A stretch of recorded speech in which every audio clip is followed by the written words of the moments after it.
సూర్యాపేట జిల్లాలోని మున్సిపాలిటీలు గ్రంథాలయాలకు చెందించవలసిన గ్రంథాలయ సెస్ను చెల్లించాలని జిల్లా అదనపు కలెక్టర్ మరియు సూర్యాపేట మున్సిపాలిటీ ప్రత్యేక అధికారి రాంబాబు అన్నారు.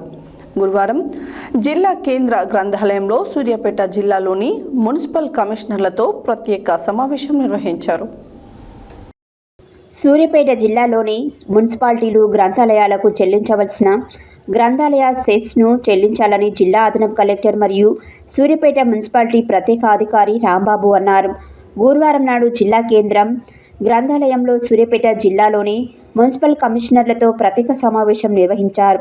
ఈ కార్యక్రమంలో జిల్లా గ్రంథాలయ సంస్థ చైర్మన్ వంగవీటి రామారావు మాట్లాడుతూ, జిల్లాలో గ్రంథాలయాలకు 2 కోట్ల వరకు మున్సిపల్ సెస్ రావాల్సి ఉందని, కాబట్టి మున్సిపాలిటీలు చెల్లించవలసిన 8% సెస్ను త్వరగా చెల్లించి గ్రంథాలయాల అభివృద్ధికి సహకరించాలని విజ్ఞప్తి చేశారు.